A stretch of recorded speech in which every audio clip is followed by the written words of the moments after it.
ലോകത്തിൻ്റെ പ്രധാന ശക്തികളൊക്കെ ഈ ഇറാൻ്റെ തീരങ്ങളിലും ഹോർമൂസ് കടലിടുക്കിന് സമീപവും ഒന്നിക്കുന്ന ഒരു ഇതാണ് കാണുന്നത്. ഒരുപക്ഷെ ലോകമഹായുദ്ധമൊന്നും ഉണ്ടായില്ലെങ്കിലും ഒരു റീജിയണൽ വാർ എന്നുള്ള തരത്തിലേക്ക്, ഒരു മേഖലാ യുദ്ധത്തിലേക്ക് കാര്യങ്ങൾ പോകുന്ന അവസ്ഥയുണ്ട്. ഉണ്ടാവാതിരിക്കട്ടെ.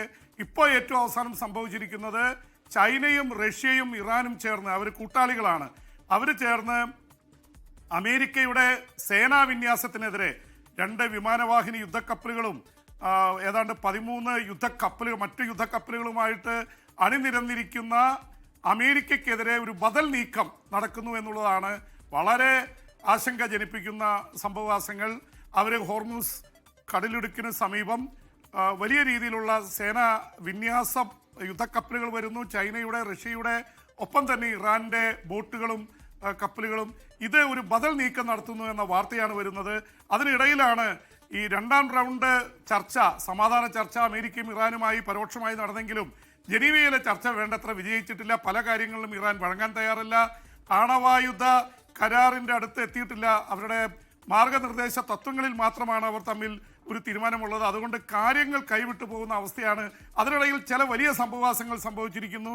അതിൽ പ്രധാനപ്പെട്ട ഒന്ന് 3 ഇറാനിയൻ എണ്ണക്കപ്പലുകൾ ഇന്ത്യ പിടിച്ചെടുത്തു എന്നുള്ളതാണ്. പ്രത്യേകിച്ച് ഇറാൻ ഉപരോധം സൃഷ്ടിച്ചിരിക്കുന്ന 3 കപ്പലുകൾ ഇന്ത്യൻ സമുദ്രാതിർത്തി കടന്നപ്പോഴാണ് ഇന്ത്യ പിടിച്ചെടുത്തത്. ഒപ്പം തന്നെ അമേരിക്കയുടെ ഒരു എണ്ണക്കപ്പൽ ഹോർമൂസ് കടലിടുക്കിന് സമീപത്തൂടെ കടന്നു പോകുമ്പോൾ ഇറാൻ ബോട്ടുകൾ 6 ബോട്ടുകൾ വളഞ്ഞ് അതിനോട് ഓർഡർ കൊടുത്തു, കപ്പൽ ഓഫ് ചെയ്യാൻ പറഞ്ഞു. പക്ഷേ അവർ കേൾക്കാതെ സ്പീഡിൽ ഓടിച്ചു പോയി എന്നാണ്. അപ്പോൾ ഒരു സംഘർഷത്തിൻ്റെയും ഏറ്റുമുട്ടലിൻ്റെയും അവസ്ഥയിലാണ് കാര്യങ്ങൾ നടക്കുന്നത്. എന്ന് മാത്രമല്ല ഇറാൻ്റെ ലൈവായിട്ടുള്ള മിസൈലുകൾ ഫയർ ചെയ്തിട്ടുണ്ട്. അത് ഹോർമൂസ് കടലിടുക്കിലാണ്. ഒരുപക്ഷെ ഹാഷ്മിയും വളരെ പ്രധാനപ്പെട്ട ഒരു കാര്യമായിട്ട് വരുന്നത് 33 കിലോമീറ്റർ മാത്രം ഇതിനിടയിലൂടെയാണ് ഏതാണ്ട് 33 കിലോമീറ്ററിന് ഇടയിലൂടെയാണ് ഏതാണ്ട് 20% എണ്ണക്കപ്പലുകൾ കടന്നു പോകുന്നത്. അതിലേതാണ്ട് ലോകത്തെമ്പാടുമുള്ള 2 കോടി ബാരൽ എണ്ണ കടന്നു പോകുന്നത് ഈ 33 കിലോമീറ്റർ മാത്രം വീതിയുള്ള കടലിടുക്കിലാണ്. അത് തടയുമെന്നാണ് ഇറാൻ ഭീഷണിപ്പെടുത്തുന്നത്. അങ്ങനെ വന്നാൽ ലോകത്തെ സാമ്പത്തിക അവസ്ഥ തന്നെ ബാധിക്കുന്ന തരത്തിലേക്ക് കാര്യങ്ങൾ പോകും. എന്ന് മാത്രമല്ല ഇന്ത്യ അടക്കമുള്ള രാജ്യങ്ങൾ പണപ്പെരുപ്പം ഉണ്ടാവും, എണ്ണയുടെ വില കൂടും.